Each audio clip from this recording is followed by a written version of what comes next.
Now, it seems I'm doing this a lot. Before I tell you my philosophical point of view, I feel the need to say, notwithstanding biology prior to everything I say, just to try and head off the pass those people that say, human, biologically, men and women. Yeah, I know. Sometimes as I look at who I've become as I've gotten older, more and more a specific type of person, I think, who the heck could actually live with me? Something to think about in terms of how we harden into a very specific type of personality. Now, recently I had a really interesting and enjoyable conversation, quite an esoteric one with Quasimandias linked here, where we circled around subjects of courage and how one might navigate the world ethically from a philosophical point of view. And as I edited and published this video, I was looking at our conversation almost as a third person and thinking, who the hell, let alone a female, could be around my esoteric personality all the time? I started laughing, and I guess it's not a completely funny situation.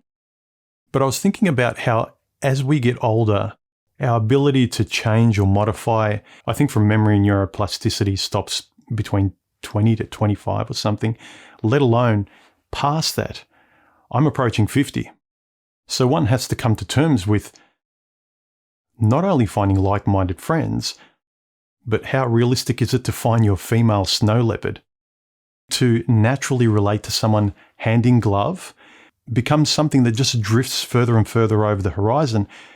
Quasimandias said so much in our last chat where he said, as you get older, it gets more challenging, and I completely agree. I mean, the friends we have, they are great friends, but let's not ignore the fact that we spend time together and then either we go home or they leave and we're left to the comfort of our routines of being on our own. The fact that so many men and women can't be friends, let alone have any kind of common interests or life goals, to be around each other day to day, hours and hours, and feel completely content. It doesn't surprise me. And see, when you're younger, that's the blind spot of biology. Biology draws you together, ignoring your respective personalities just long enough for you and a woman to reproduce, and then it tosses you aside. Biology adrenalizes you with make babies and procreate for the first few months, and then it says, all right, I'm going. Good luck, you two. Bye.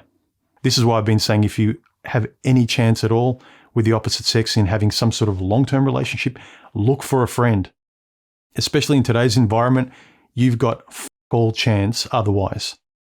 You know, I see couples tolerating each other for decades, and then as a guy escaping to work or escaping to sports or to your friends or to porn or to the shed or to your car project or anything in any corner of the planet to feel more like yourself where you can breathe.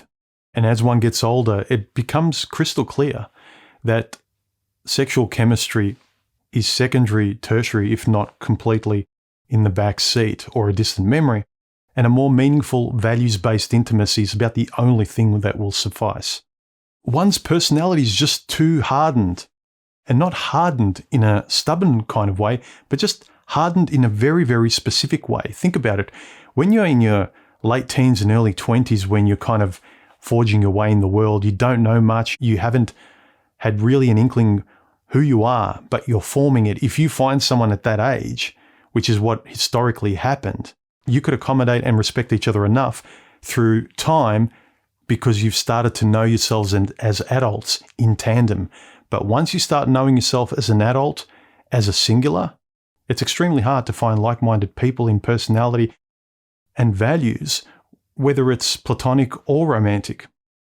I really don't think you get stubborn as you get older as much as you just get very, very specific, because you know yourself much, much more clearly, coupled with not wanting to waste any more time.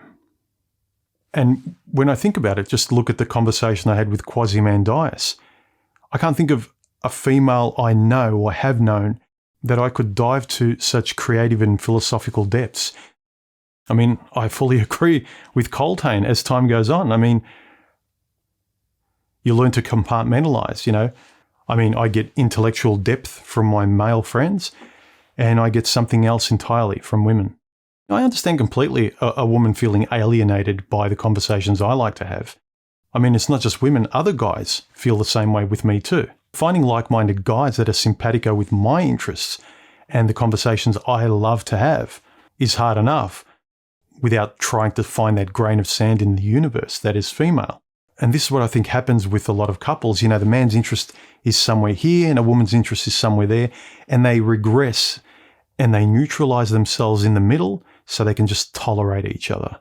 They compromise themselves to this dull neutrality in the middle where they can both simply exist and not really live. They certainly don't feel anywhere near alive as they did when they were dating. They merely exist waiting to die. I mean, even if a woman wanted to, how many women could be interested in these kinds of conversations? And you finding somebody you find physically attractive too.